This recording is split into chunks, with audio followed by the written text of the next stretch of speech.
तो हेलो मेरी to family, कैसे हैं आप लोग। आशा करते हैं हमारे सभी साथी बहुत अच्छे होंगे, अपनी पढ़ाई भी बहुत अच्छे से आप लोग करे होंगे। आज जो हमारी क्लास होने वाली है आप लोग के लिए बहुत ही महत्वपूर्ण एवं बहुत ही स्पेशल क्लास होने की। ठीक है, तो सभी साथी निवेदन है, सभी साथी वीडियो को फुल वॉच करेंगे, कोई भी साथी स्किप नहीं करेगा वीडियो। देख रहे हैं जो हमारा आज का जो वीडियो है आरपीएफ कांस्टेबल का जीके जीएस का PYQ है, जो आप लोग के लिए बहुत ही महत्वपूर्ण है। आज का पार्ट हमारा 55 है, यानी मान लीजिए आज का हमारा पार्ट 5 है। किसके हिसाब से? टारगेट आरपीएफ बैच के हिसाब से साथियों। ठीक है, हमने 50 PYQ को अपलोड कर दिया है, आपकी हमारे चैनल पे मिल जाएंगे आप लोगों को। ठीक है, सारी वीडियो तो आप लोग वहाँ से जाकर देख लेना साथी। ठीक है, बाकी इस प्रश्न को ध्यानपूर्वक से देखिए साथी, आप लोग के लिए बहुत ही महत्वपूर्ण स्पेशल प्रश्न साथी। ठीक है, आप लोग प्रश्न को हल करेंगे ना, आप लोग को खुद समझ जाएंगे आप लोग के लिए कितना स्पेशल क्लास होगी आज की। ठीक है, तो सभी साथी से निवेदन है, सभी साथी वीडियो को फुल वॉच करेंगे। प्रश्न को देखते हम स्टार्ट करते हैं। ठीक है, आज का पहला प्रश्न पढ़िए आप लोग। पहला प्रश्न हमारा क्या पूछा है? पहला प्रश्न क्या पूछा साथी हमारा? देवदार एक अत्यधिक मूल्यवान क्षेत्र विशेष की प्रजाति मुख्य रूप से किस क्षेत्र में पैदा होती है? देवदार एक अत्यधिक मूल्यवान क्षेत्र विशेष की प्रजाति मुख्य रूप से किस क्षेत्र में पैदा होती है? तो जिस भी साथी को पता है, जिसमें प्रिय भाई बहनों को पता हुआ साथी कमेंट करेंगे। ठीक है, पश्चिमी हिमालय है, पश्चिमी घाट है, पूर्वी घाट है, विंध्य पर्वत है। तो साथी इस प्रश्न का हमारा राइट आंसर क्या हो सकता है? जिस भी साथी को पता है वह साथी कमेंट करेंगे। ठीक है, तो बता दें साथियों, इस प्रश्न का राइट आंसर क्या होगा आप लोग को बता देना। पश्चिमी घाट हो जाएगा। क्या होगा? पश्चिमी हिमालय। क्या होगा? पश्चिमी हिमालय आप लोग का राइट आंसर हो जाएगा। क्या? पश्चिमी हिमालय। ठीक है, तो option number A is the correct answer. ठीक है, option number A is the correct answer. कितने साथियों का आंसर ए सही था? ठीक है, वह कमेंट करेंगे। अब हम चलते हैं इसी प्रकार अगले नेक्स्ट प्रश्न को। ठीक है, हम अगले प्रश्न को देखते हैं साथी। अगला प्रश्न हमारा कौन सा है? दूसरा प्रश्न साथी। ठीक है, आप लोग को मैं एक बार बताता हूँ साथियों, क्या PYQ को आप लोग को हल करना बहुत ही जरूरी है आप लोग के साथी। ठीक है, अगर आप लोग को सिलेक्शन चाहिए, अच्छा स्कोर करना चाहते हैं जीके जिसमें ना, PYQ practice set mock test, वो भी किस पे? टेक्स्ट बुक पे दीजिए आप लोग। ठीक है, मात्र 3 चीज़ को कवर कीजिए, और जो साथी कमेंट करते हैं हमारा इसी क्लास से कंप्लीट हो जाएगा पूरा जीके जिस साथी, मैं एक दावे के साथ बोलता हूँ आप लोग का क्लियर हो जाएगा और अच्छा भी स्कोर भी लाएंगे आप लोग। ठीक है, बस जितने टॉपिकों में बता रहा हूँ उतने टॉपिकों को याद करना है आप लोग को। PYQ प्रैक्टिस सेट और मॉक टेस्ट, वो भी टेक्स्ट बुक के साथ। ठीक है, अगर आप लोग का सिलेबस कंप्लीट हो गया तो। ठीक है, इतनी बातों को ध्यानपूर्वक से याद करना चाहते हैं। ठीक है, अब हम चलते हैं अगले नेक्स्ट प्रश्न की ओर। अगले प्रश्न को देखते हैं। आज का दूसरा प्रश्न क्या बोला है? राष्ट्रीय योजना समिति की स्थापना भारतीय राष्ट्रीय कांग्रेस द्वारा वर्ष में की गई थी। राष्ट्रीय योजना समिति की स्थापना भारतीय राष्ट्रीय कांग्रेस द्वारा वर्ष में की गई थी। 1938 में, 1950 में, 1920 में, 1947 में। जिस भी साथी को पता है वह साथी कमेंट करेंगे। इस प्रश्न का आंसर क्या हो सकता है? बता दी 1938 वाला इस प्रश्न का साथी हमारा राइट आंसर हो जाएगा 1938, यानी A answer is the right answer. ठीक है, अब हम चलते हैं इसी प्रकार अगले नेक्स्ट प्रश्न को साथी। ठीक है, अगले प्रश्न को पढ़िए आप लोग। अगला प्रश्न हमारा कौन सा? आज का हमारा थर्ड प्रश्न साथी। ठीक है, थर्ड प्रश्न क्या बोला है ध्यान से पढ़िए।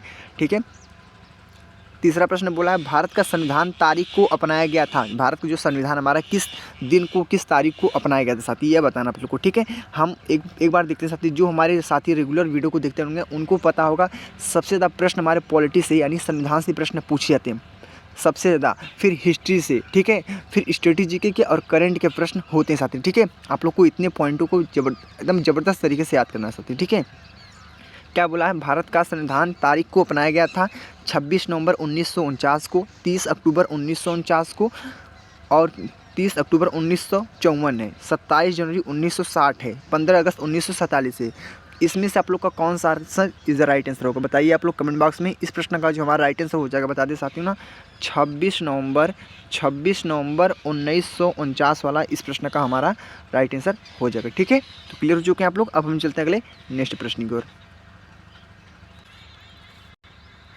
तो साथियों हमारा 26 नवंबर 1949 option is the right answer हो जाएगा, पहला आंसर। ठीक है, अब हम चलते हैं इसी प्रकार अगले नेक्स्ट प्रश्न को देखेंगे साथी। ठीक है, अगला प्रश्न साथी हमारा कौन सा? अगला प्रश्न आज की आपकी स्क्रीन बोर्ड पे सामने है, देखिए अगला प्रश्न क्या बोला हमारा। आज का चौथा प्रश्न है। चौथा प्रश्न ध्यानपूर्वक से पढ़िए आप लोग। डीएनए का एक खंड जो एक प्रोटीन को जानकारी प्रदान करता है, उसे उस प्रोटीन का क्या कहा जाता है? क्या कहा जाता है साथी? जिस साथी को पता हुआ साथी कमेंट करेंगे। प्रश्न हमारा बहुत ही महत्वपूर्ण आप लोग का। डीएनए का एक खंड जो एक प्रोटीन को जानकारी प्रदान करता है, उसे उस प्रोटीन का कहा जाता है। उस प्रोटीन का क्या कहा जाता है? तो साथी क्या कहा जाता है आप लोग बताइए। जीन कहा जाता है, गुणसूत्र कहा जाता है, एंजाइम बोला जाता है, आनुवंशिकता बोला जाता है। तो इसमें से आप लोग का राइट आंसर क्या हो सकता है। तो साथी बता देना क्या बोला जाता है, जीन बोला जाता है। क्या बोला जाता है, जीन।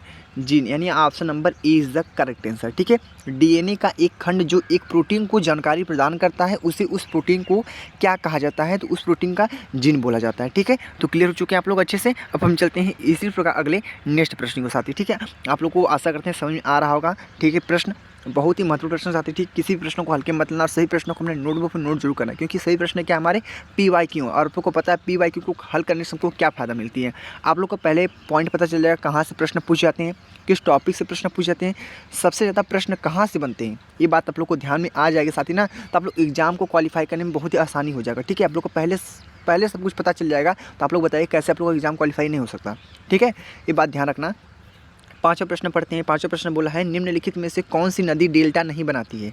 निम्नलिखित में से कौन सी ऐसी नदी जो डेल्टा नहीं बनाती साथी। नर्मदा है, कावेरी है, गंगा है, गोदावरी है। नर्मदा नदी है, कावेरी नदी है, गंगा नदी है, गोदावरी नदी है। तो साथी इस प्रश्न का हमारा राइट आंसर क्या हो सकता है। जिस भी साथी को पता है वो साथी कमेंट करेंगे। क्या होगा, नर्मदा। क्या होगा, नर्मदा। नर्मदा आप लोग का राइट आंसर हो जाएगा। Option number A is the correct answer. ठीक है, अब हम चलते हैं इसी प्रकार अगले नेक्स्ट प्रश्न को। अगले प्रश्न को पढ़िए मेरे भाई। अगला प्रश्न हमारा कौन सा पूछा, आज का प्रश्न नंबर आज का हमारा 6 प्रश्न नंबर है। 6 प्रश्न नंबर क्या बोला है, खिलाफत आंदोलन निम्नलिखित में से किस आंदोलन से जुड़ा है। खिलाफत आंदोलन निम्नलिखित में से किस आंदोलन से जुड़ा हुआ है। तो आप लोग बताइए इस प्रश्न का आंसर क्या हो सकता है हमारा। स्वदेशी आंदोलन है, असहयोग आंदोलन है, सविनय अवज्ञा आंदोलन है, भारत छोड़ो आंदोलन है। तो बहुत अच्छा महत्वपूर्ण आप लोग का प्रश्न होगा साथी। आंदोलन से प्रश्न पूछा है आप लोग का। खिलाफत आंदोलन निम्नलिखित में से किस आंदोलन से जुड़ा हुआ है। तो बता दें साथियों, खिलाफत आंदोलन जो हमारा किस आंदोलन से जुड़ा हुआ है। तो स्वदेशी आंदोलन है, असहयोग आंदोलन है। तो बता दें साथियों इस प्रश्न का आंसर भी आप लोग का असहयोग आंदोलन हो जाएगा। क्या होगा, असहयोग आंदोलन। ठीक है, असहयोग आंदोलन आप लोग का इस प्रश्न का साथी हमारा राइट आंसर हो जाएगा। Option number B is the correct answer. ठीक है, क्लियर हो चुके हैं आप लोग अच्छे से। अब हम चलते हैं अगले नेक्स्ट प्रश्न की ओर। अगले प्रश्न को पढ़ते हैं साथी। ठीक है, अगला प्रश्न हमारा कौन सा पूछा, आज का प्रश्न नंबर आज का हमारा 7 है साथी। ठीक है, तो आप लोग क्लियर हो चुके हैं अच्छे से ना। चलते हैं अगले नेक्स्ट प्रश्न को देखते हैं। ठीक है, अगला प्रश्न पढ़िए आप लोग अच्छे से और आंसर को कमेंट बताइए। प्लासी की युद्ध क्या बोला है, प्लासी की युद्ध में ईस्ट इंडिया कंपनी की सेवा का नेतृत्व किसने किया था। इस प्रश्न का आंसर क्या हो सकता है साथी। प्लासी की युद्ध में ईस्ट इंडिया कंपनी की सेवा का नेतृत्व किसने किया साथी। इस प्रश्न का आंसर देखिए। ठीक है, तो साथी इस प्रश्न का आंसर क्या हो सकता है, देखिए आप लोग क्या है, जेम्स मिल है, रॉबर्ट क्लाइव है, फ्रांसिस्को डी अल्मीडा है, थॉमस रो है। तो साथी इस प्रश्न का हमारा आंसर क्या हो सकता है, बहुत ही महत्वपूर्ण प्रश्न आप लोग के लिए है। तो बता दें साथियों इस प्रश्न का हमारा राइट आंसर हो जाएगा। क्या होगा, बता दें साथियों रॉबर्ट। क्या होगा, रॉबर्ट क्लाइव हो जाएगा। क्या होगा, रॉबर्ट क्लाइव हो जाएगा। ठीक है साथी, क्लियर हो चुके हैं आप लोग अच्छे से। तो ऑप्शन नंबर बी को मारेंगे tick. Option number B is the right answer. ठीक है, तो क्लियर हो चुके हैं आप लोग अच्छे से। हमने देखा साथी, हमने पूरे 7 प्रश्नों को बहुत अच्छे से कंप्लीट किया। अब हम चलते हैं इसी प्रकार अगले नेक्स्ट प्रश्न को साथी। ठीक है, हम लोग स्टेप बाय एक प्रश्न को बहुत बारीकी समझेंगे साथी। ठीक है, अगले प्रश्न को देखते हैं। अगला प्रश्न हमारा कौन सा प्रश्न है, आज का प्रश्न नंबर हमारा 8 है। 8 नंबर प्रश्न क्या बोला साथी, ध्यान से पढ़िए। क्या है, जंपिंग इवेंट्स निम्नलिखित में से किस खेल के अंतर्गत आता है। जंपिंग इवेंट्स निम्नलिखित में से किस खेल के अंतर्गत आता है। डिस्कस थ्रो है, बांस कूद, पोल वाल्ट है, 100 मीटर का स्प्रिंट होता है, 60 फुट का गोला फेंक होता है। ठीक है, तो इस प्रश्न का हमारा राइट आंसर क्या हो सकता है। जिस भी साथी को पता है वो साथी कमेंट करेंगे कि जंपिंग इवेंट्स निम्नलिखित में से किस खेल के अंतर्गत आता है। साथी देख रहे हमारे खेलकूद से प्रश्न बना है और आप लोग को पता है खेलकूद से 4 से 5 प्रश्न आप लोग के 100% बन जाते हैं। ठीक है, खेलकूद से, ओलंपिक से, राष्ट्रपति से, उपराष्ट्रपति से, उत्सव महोत्सव। ठीक है, यहाँ से प्रश्न आप लोग के लगभग पूछ ही दिए जाते हैं साथियों। ठीक है, इतने पॉइंटों को आप लोग रट लेना साथियों। ठीक है, मैं जितने पॉइंटों को बता देता हूँ, जितने पॉइंट हमारे दिमाग में आ सकते हैं उसको बता देता हूँ, उसको नोट कर लीजिएगा आप लोग। ठीक है, क्योंकि आप लोग के लिए बहुत ही महत्वपूर्ण पॉइंट होते हैं साथियों। ठीक है, तो जंपिंग इवेंट्स निम्नलिखित में से किस खेल के अंतर्गत आता है। डिस्कस थ्रो है, बांस कूद, पोल वाल्ट है। तो क्या होगा, आपका आंसर नंबर क्या होगा, बांस कूद पोल वाल्ट हो जाएगा। बांस कूद पोल वाल्ट आप लोग का आंसर भी आप लोग का हो जाएगा साथी। तो क्लियर हो चुके हैं सभी साथी अच्छे से। तो option number B is the right answer. ठीक है, अब हम चलते हैं इसी प्रकार अगले नेक्स्ट प्रश्न को साथी। ठीक है, अगले प्रश्न को पढ़ते हैं मेरे भाई। अगला प्रश्न हमारा कौन सा प्रश्न हमारा आज का 9th है। तो 9th प्रश्न क्या है, ध्यान से पढ़िए। 9th प्रश्न को बोला है, विंबलडन ओपन 2018 पुरुष एकल खिताब किसने जीता। विंबलडन ओपन 2018 पुरुष एकल खिताब किसने जीता। तो साथियों डेविड फेडरर है, नोवाक जोकोविच है, राफेल नडाल है, लिएंडर पेस है। तो साथी इस प्रश्न का हमारा राइट आंसर क्या हो सकता है? जिस भी साथी को पता है वह साथी कमेंट करेंगे। इस प्रश्न का जो हमारा स्पेशल राइट आंसर हो जाएगा क्या होगा, मैं यहाँ पे लिख देता हूँ, क्या होगा, नोवाक जोकोविच, नोवाक जोकोविच आप लोग का इस प्रश्न का साथी हमारा राइट आंसर हो जाएगा। Option number B is the correct answer. ठीक है, अब हम चलते हैं इसी प्रकार अगले नेक्स्ट प्रश्न को साथी। ठीक है, अगले प्रश्न को पढ़ते हैं मित्र लोग। हमने 9 प्रश्नों को बहुत अच्छे से कंप्लीट किया। अगले नेक्स्ट प्रश्न को देखिए। आज का प्रश्न नंबर, आज का हमारा 10 प्रश्न नंबर बोला है, निम्नलिखित में से किस मंदिर को ब्लैक पैगोडा के नाम से भी जाना जाता है? साथी बहुत ही महत्वपूर्ण आप लोग का मंदिरों से प्रश्न है, और एक प्रश्न आप लोग के मंदिर से 100%, 100%, 101% में गारंटी देता हूं। साथ में एक प्रश्न आप लोग के मंदिर से जरूर पूछेगा साथी, ये बात ध्यान रखना मेरी। ठीक है, क्योंकि जो भी आप लोग PYQ को हल करते हैं उसमें एक प्रश्न आप लोग के मंदिर से जरूर पूछता साथी। ठीक है, तो बोला है कि निम्नलिखित में से किस मंदिर को ब्लैक पैगोडा के नाम से भी जाना जाता है? साथी महाबलीपुरम का समुद्र तटीय मंदिर है, सूर्य मंदिर है, जगन्नाथ मंदिर है, खजुराहो में विश्वनाथ मंदिर है। तो साथी इस प्रश्न का हमारा स्पेशलिटी राइट आंसर क्या होगा बता दें साथियों ना। इस प्रश्न का राइट आंसर आप लोग का हो जाएगा सूर्य मंदिर आप लोग का हो जाएगा। कितने मेरे प्रिय भाई बहनों का आंसर सही था, वो कमेंट करेंगे मेरी बहनें, क्या है हमारा सूर्य मंदिर। ठीक है, तो option number B is the right answer. ठीक है, अब हम चलते हैं इसी प्रकार अगले नेक्स्ट प्रश्न को बढ़ते हैं साथी। ठीक है, अगला प्रश्न हमारा कौन सा? आज का प्रश्न हमारा 11th है। क्या 11th प्रश्न, ध्यान से पढ़िए आप लोग। आज की 11 प्रश्न बोला है, निम्नलिखित में से किस ग्रह के चारों ओर वलय है? ऐसा कौन सा ग्रह है जिसके चारों ओर वलय है? वलय क्या है? वलय है। ठीक है, वलय है। तो ध्यान से इस प्रश्न का आंसर देगा आप लोग।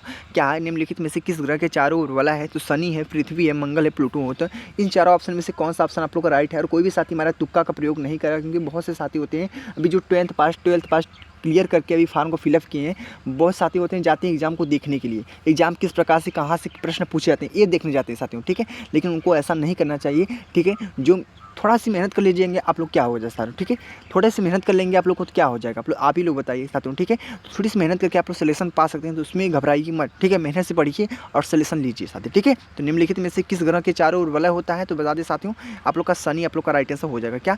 Shani is the right answer, यानी option number A is the correct answer आप लोग का हो जाएगा। ठीक है, क्लियर हो चुके हैं आप लोग अच्छे से। अब हम चलते हैं इसी प्रकार अगले नेक्स्ट प्रश्न को साथी। ठीक है, अगले प्रश्न को पढ़िए आप लोग। अगला प्रश्न हमारा कौन सा है? प्रश्न नंबर आज का हमारा 12th प्रश्न नंबर है, तो ध्यान से पढ़िए इस 12th प्रश्न नंबर को। प्रश्न नंबर आज का 12th बोला है, भारत की राजधानी कोलकाता से दिल्ली कब स्थानांतरित की गई थी? भारत की राजधानी जो हमारी है कोलकाता से दिल्ली कब स्थानांतरित की गई थी? तो ध्यान से इस राजधानी के प्रश्नों को केंद्रित करना दिमाग में। इस प्रश्न का आंसर क्या हो सकता है साथी? भारत की राजधानी है कोलकाता से दिल्ली कब स्थानांतरित की गई थी? 1911 में, 1927 में, 1939 में, 1905 में। तो साथी इस प्रश्न का हमारा स्पेशल राइट आंसर क्या हो सकता है? तो बता दें साथी, इस प्रश्न का राइट आंसर बता दें। तो इस प्रश्न का राइट आंसर आप लोग का हो जाएगा 1911 इज द राइट आंसर। ठीक है, 1911 वाला इस प्रश्न का हमारा बहुत ही अच्छा प्यारा आंसर हो जाएगा साथी। ठीक है, तो आप लोग क्लियर हो चुके हैं। अब हम चलते हैं इसी प्रकार अगले नेक्स्ट प्रश्न को साथी। अगले प्रश्न को पढ़ते हैं मेरे भाई। आज का प्रश्न नंबर, आज का हमारा 13 है, आज का प्रश्न नंबर 13 है। तो 13 प्रश्न को ध्यान से पढ़िए। इस 13 प्रश्न का आंसर क्या हो सकता है? भारतीय संविधान का अनुच्छेद 352 से संबंधित है साथी। फिर हमारा पॉलिटी का प्रश्न बन चुका है संविधान का, और आप लोग को मैंने पहले बताया पॉलिटी सबसे ज़्यादा प्रश्न बनते साथी। ठीक है, अभी तक आप लोग मेरा मैराथन क्लास, महामैराथन वाली क्लास अभी नहीं देखे हैं, वो अटेंड नहीं किए तो जरूर अटेंड कर ले साथी, क्योंकि आप लोग को प्लेलिस्ट में वो हमारे मैराथन क्लास मिल जाएगी, उसको जरूर से जरूर देखना आप लोग। ठीक है, तो भारतीय संविधान का अनुच्छेद 352 से संबंधित है। तो इस प्रश्न का आंसर क्या हो सकता है? राष्ट्रीय आपातकाल है, बजट है, अखिल भारतीय सेवा है, धन विधेयक है। तो साथी इस प्रश्न का हमारा आंसर क्या हो सकता है? भारतीय संविधान का अनुच्छेद 352 से संबंधित है, तो राष्ट्रीय आपातकाल है, बजट है, अखिल भारतीय सेवाएं हैं, धन विधेयक है। साथी बता दी इस प्रश्न का राइट आंसर क्या होगा? राष्ट्रीय आपातकाल हो जाएगा। क्या होगा? राष्ट्रीय आपातकाल आप लोग का साथी हमारा राइट आंसर हो जाएगा। तो बहुत अच्छा प्रश्न आप लोग के लिए, answer number A is the right answer. ठीक है, option number A is the right answer हो जाएगा साथी। ठीक है, क्लियर हो चुके हैं आप लोग अच्छे से। अब हम चलते हैं इसी प्रकार अगले नेक्स्ट प्रश्न को साथी। ठीक है, हम लोग एक ही प्रश्न को ना बहुत बार के पढ़ेंगे साथी। ठीक है, और ऐसा कोई प्रश्न होगा जो आप लोग को समझ के बाहर हो सकते हैं। ठीक है, नॉर्मली प्रश्न पूछे जाते हैं मेरे भाई, नॉर्मली प्रश्न देख रहे हैं ना आप लोग, जितने प्रश्नों को अटेंड कर रहे होंगे ना, आप लोग को खुद समझ में आ रहा होगा कितने सिंपल प्रश्न है। ज़्यादा हार्ड लेवल के प्रश्न कांस्टेबल एग्जाम में नहीं पूछे साथी। ठीक है, ये बात ध्यान रखना। ठीक है, तो आज का हमारा 14 नंबर प्रश्न है, आप लोग का 14 प्रश्न है। क्या बोला है? स्पेन को जिब्राल्टर जल्द मरुमध्य निम्नलिखित में से कौन से देश को पृथक करता है? ठीक है, तो स्पेन को जिब्राल्टर जल्द मरुमध्य निम्नलिखित में से कौन से देश से पृथक करता है? तो साथी ध्यान से पढ़िए, इस प्रश्न का आंसर क्या हो सकता है? मोरक्को है, लीबिया है, मिस्र है, ट्यूनीसिया। क्या है, मोरक्को है, लीबिया है, मिस्र, ट्यूनीसिया है। तो स्पेन को जिब्राल्टर जल्द मरुमध्य निम्नलिखित में से कौन से देश से पृथक करता है? तो साथ ही बता दी इस प्रश्न का राइट आंसर आप लोग का हो जाएगा मोरक्को हो जाएगा। क्या होगा? मोरक्को आप लोग का साथ ही हमारा राइट आंसर हो जाएगा। बहुत अच्छा प्रश्न आप लोग के, answer number A is the right answer. ठीक है, option number A is the correct answer आप लोग का हो जाएगा। अब हम चलते हैं साथ ही अगले नेक्स्ट प्रश्न को देखेंगे। अगला प्रश्न हमारा कौन सा आप लोग के लिए बहुत ही महत्वपूर्ण आज का प्रश्न नंबर आज का 15 है, यानी आप लोग का 15 प्रश्न क्या बोला है, ध्यान से पढ़िए इस 15 प्रश्नों को, बहुत ही महत्वपूर्ण आप लोग के लिए बोला है। पंचायती राज आमतौर पर भारत में स्थानीय स्वशासन की प्रणाली को संदर्भित करता है। इसमें एक संवैधानिक संशोधन द्वारा प्रारंभ किया गया। ठीक है, तो पंचायती राज आमतौर पर भारत में स्थानीय स्वशासन की प्रणाली को संदर्भित करता है। इसमें एक संवैधानिक संशोधन द्वारा प्रारंभ किया गया। तो साथियों इस प्रश्न का आंसर क्या हो सकता है? 1992, 1989, 1997, 1983 है। जिस भी साथी को पता है इस प्रश्न का आंसर वह साथी कमेंट जरूर करेंगे। ठीक है, जो भी हमारे प्रिय भाई बहनों को पता है आंसर वो कमेंट जरूर कीजिए। ठीक है, कमेंट करना बहुत ही जरूरी है आप लोग के लिए साथियों। ठीक है, मेरा हौसला बढ़ता है साथियों। ठीक है, एक कमेंट से आप लोग को। ठीक है, और जो हमारे प्रिय साथी अभी तक चैनल पर नए हैं, ठीक है, वो चैनल को सब्सक्राइब जरूर कर लें और बेल आइकन को प्रेस कर देना। जैसे सबसे पहले नोटिफिकेशन आपके पास आएगा, जब मैं वीडियो अपलोड करूँगा तो पहले आपके पास नोटिफिकेशन जरूर आएगा साथियों। ठीक है, तो वीडियो को आप लोग देख भी सकते हैं। तो इस प्रश्न का आंसर आप लोग का हो जाएगा 1992 हो जाएगा साथियों। ठीक है, 1992। साथियों जिस प्रकार से मैं PYQ हल करवा रहा हूँ ना साथियों, एक PYQ को ना, ऐसा आप लोग को यूट्यूब पे कोई नहीं बताएगा साथियों। ये बात ध्यान रखना, नहीं तो आप सर्च करके भी देख सकते हैं साथियों। ठीक है, ऐसा वीडियो आप लोग के पास कोई नहीं सेंड करेंगे साथियों। ठीक है, कोई भी नहीं बनाएगा। ठीक है, जो बताते हैं, जो इंपॉर्टेंट ही बताते हैं साथियों। ठीक है, जो भी बड़े बड़े चैनल हैं, करेक्टर हैं। ठीक है, तो ध्यान रखना साथी, ये आप लोग के लिए जो चैनल है बहुत ही महत्वपूर्ण चैनल है। आप लोग के लिए यहाँ से जो क्वेश्चन होते हैं बहुत ही बेस्ट क्वेश्चन मिलते हैं साथी। ठीक है, PYQ को एकदम अच्छे से हल करा देंगे ना, आप लोग कोई प्रॉब्लम नहीं होगा साथी। ठीक है, आप लोग जीके से पढ़ने की कोई जरूरत नहीं है, कहीं से भी नहीं। स्टडी जी क्या हो, करेंट अफेयर्स हो, पॉलिटी हो गया, आप लोग का हिस्ट्री हो, इकोनॉमिक्स, कहीं से भी कुछ पढ़ने की जरूरत नहीं। मात्र 3 चीज़ों को फोकस करना है आप लोग को, मात्र 3 चीज़ को, प्रैक्टिस सेट, PYQ यानी प्रीवियस ईयर पेपर के क्वेश्चन पेपर को, और मॉक टेस्ट को, वो भी टेक्स्ट बुक पे साथी। ठीक है, मात्र इतने चीज़ों को कंप्लीट कीजिए, आप लोग को किसी भी जगह पे पढ़ने की जरूरत नहीं है आप लोग का। ठीक है, अब हम चलते हैं अगले नेक्स्ट प्रश्न की ओर। अगले प्रश्न को पढ़े मेरे भाई। अगला प्रश्न हमारा आज का प्रश्न नंबर आज का कौन सा है? आज का 16 प्रश्न, ध्यान से पढ़िए। नास्तिक स्टेट से आप क्या अभिप्राय है? नास्तिक स्टेट से आप क्या अभिप्राय हैं? तो सभी धार्मिक है, धर्म विरोधी है, प्रोटेस्टेंट बहस है, इकेश्वरवादी इब्राहिम धर्म है। तो साथी इस प्रश्न का हमारे इससे राइट आंसर क्या हो सकता है? तो साथी लोग बताइए इस प्रश्न का आंसर क्या हो सकता है?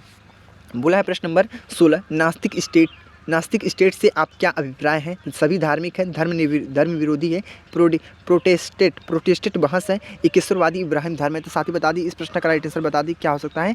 धर्म विरोधी आप लोग का राइट आंसर हो जाएगा, धर्म विरोधी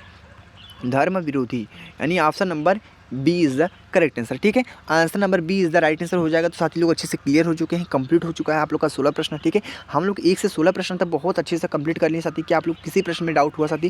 किसी प्रश्न में डाउट हो तो आप लोग कंप्लीट ही पूछ सकते हैं मुझसे। ठीक है, अब DM कर सकते हैं साथी आप लोग। ठीक है, अब हम चलते हैं अगले नेक्स्ट प्रश्न को बढ़ते हैं। अगला प्रश्न हमारा कौन सा पूछा है? आज का प्रश्न नंबर आज का हमारा बहुत ही महत्वपूर्ण आज का प्रश्न नंबर 17 है। तो 17 प्रश्नों को ध्यान से पढ़िए। आप लोग बोला है शुष्क मिट्टी वाली भूमि भारत के निम्नलिखित में से किन क्षेत्रों में कहाँ पाई जाती है? शुष्क मिट्टी वाली जो हमारी भूमि होती है वो भारत के निम्नलिखित में से किन क्षेत्रों में पाई जाती है साथियों? नंगा का मैदान है, गंगा का मैदान है, पश्चिमी राजस्थान है, हिमालय प्रदेश है, हिमाचल प्रदेश है, ब्रह्मपुत्र मैदान है। तो साथी इस प्रश्न का हमारे स्पेशल राइट आंसर क्या हो सकता है?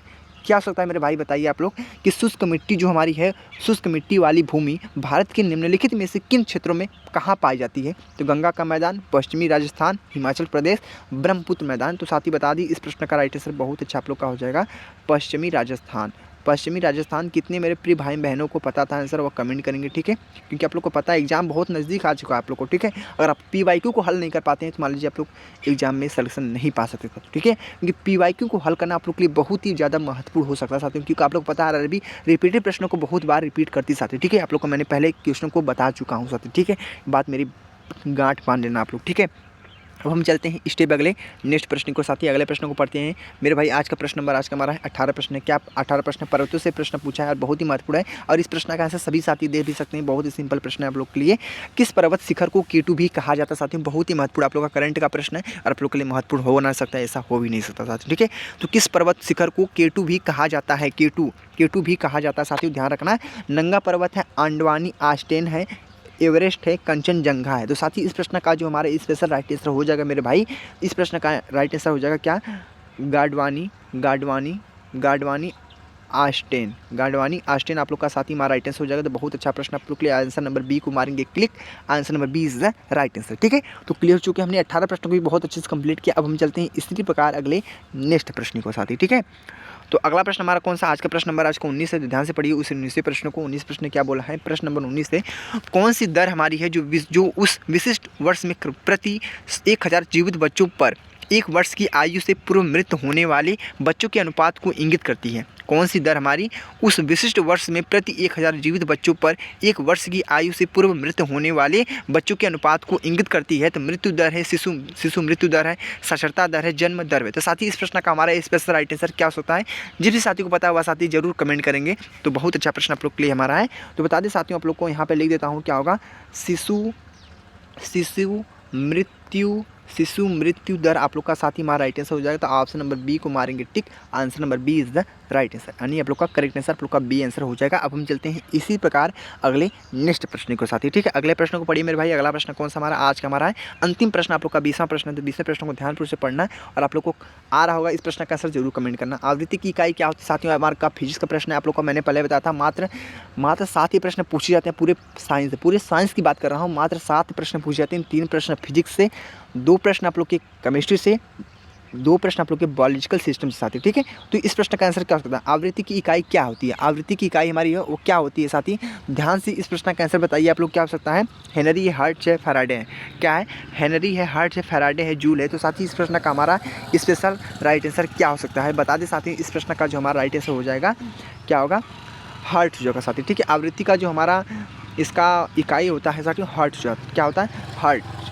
ठीक है, तो हर्ट्ज आप लोग का राइट आंसर हो जाएगा। Option number B is the right answer. साथी लोग देख लिए हमने पूरे 20 प्रश्नों को बहुत अच्छे से कंप्लीट किया साथी। ठीक है, आप लोग क्या करना है, आप लोग को पूरे 20 प्रश्नों को कंप्लीट करने के बाद जो भी साथी क्लियर कर चुके हैं, पूरे वीडियो को कंप्लीट कर चुके हैं साथी, ठीक है, उनसे एक निवेदन है, आप लोग को बाद में स्कोर बताना। आप लोग को पूरे प्रश्नों में से आप लोग कितने प्रश्न सही, कितने प्रश्न गलत मित्र लोग। ठीक है, और एक बार फिर बोलना चाहूँगा, आप लोग सब्सक्राइब नहीं किए चैनल को सब्सक्राइब जरूर कर ले साथी। ठीक है, अपने सभी साथियों को शेयर भी कर देना, क्योंकि आपका भला हो तो आपके भाइयों का भी भला होना बहुत ही जरूरी साथी। ठीक है, तो वीडियो आप लोग को कैसी लगी आप लोग कमेंट बताना साथी। ठीक है, आज का पार्ट हमारा 55 था। ठीक है, हम जल्दी नेक्स्ट पार्ट में मिलेंगे साथी। ठीक है, बस आप लोग फोकस कीजिए अपने एग्जाम पे, क्योंकि आप लोग को पता है ज़्यादा हार्ड एग्जाम नहीं पूछते थे मेरे भाई। बस इसका कांस्टेबल का जो फिजिकल होता है ना, वो थोड़ा हार्ड होता है, क्योंकि 5 मिनट 45 सेकंड में आप लोग को पूरे 1600 मीटर की रनिंग तय करनी होती है साथी। ठीक है, उसमें टाइम फिक्स होता है। ठीक है, बस आप लोग मेहनत कीजिए एग्ज़ाम को क्वालिफाई कर लें, और आप लोग फिजिकल थोड़ा दीजिए। ठीक है, आप लोग का एग्जाम क्लियर हो जाएगा साथियों, आज को आपकी भी वर्दी मिल जाएगा साथी। ठीक है, यही दुआ करूँगा आप लोग को। ठीक है, बस मिलते अगले नेक्स्ट वीडियो में। ठीक है, जय हिंद, जय भारत, वंदे मातरम।